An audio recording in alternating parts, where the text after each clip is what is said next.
It doesn't make a difference whether you're Haitian or Jamaican or not. The fact of the matter is, because your light is shining, there is a place they assume that I can achieve some sense of understanding because of my overwhelmedness of being uncertain. I find hope in the house of God.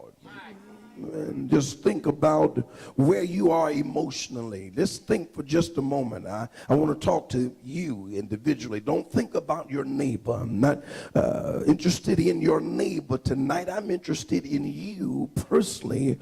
Where are you emotionally?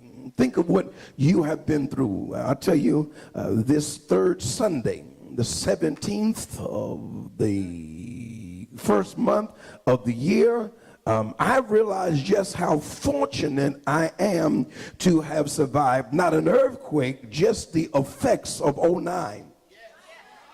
I don't get any help here, because '09 for me was just as tragic as the earthquake of the hour.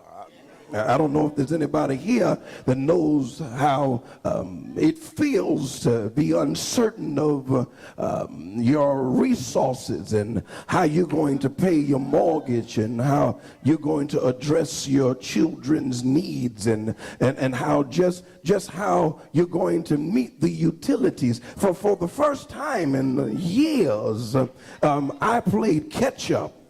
My utilities were behind, and it seemed as if I was coming apart. I don't want you to get the wrong idea, but I pride myself in being ahead of the game. I like to be ahead. My bill can be $325. I'll put an extra $25 on it just to have some credit. Or y'all ain't said much to me.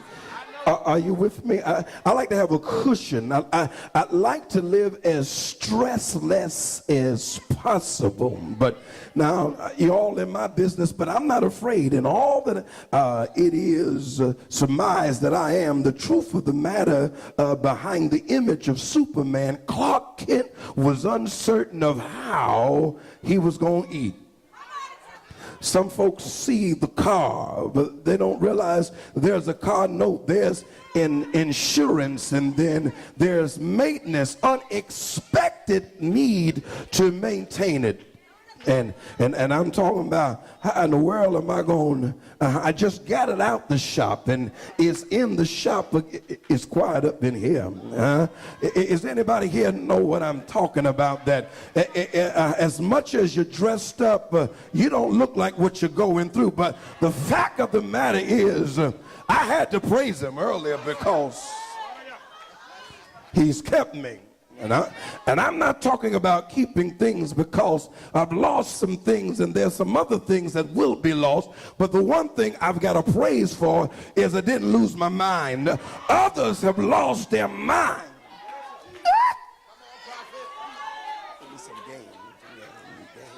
Others have lost their mind, messing around with what is common to man. We cannot avoid a recession. You can't avoid, because after we top out as a result of the spirit of greed, things have to recover. And so the only way we can recover is there must be a receding of. And so there's been a recession, and the fact of the matter is things aren't like they used to be. Doesn't make a difference from the smallest to the largest. Ministries are no longer generous. They're also cutting back. Are you with me? Everything is open for negotiation. The usual honorarium is now subject to negotiations. And if you have to eat like I have to eat, then we all are discussing. I'm just happy for the envelope. It's quiet up in here because some of you don't live by the envelope, but there's a few folk here that know what I'm talking about. When you're just uncertain. Yeah. And what do you do in a case when your obedience humiliates you? What do you do when your obedience humiliates you? What do you do when an individual like the man who was blind was spit on? Touch your neighbor and say, I've been spit on and didn't see it coming. I mean, after all I've done to obey God and put my trust in him, after all I have been, and I've been there to open the doors and been a part of the prayer meeting, been a part of the choir, after all I've done to be benevolent, now as a result of my obedience, not Satan but God himself has spit on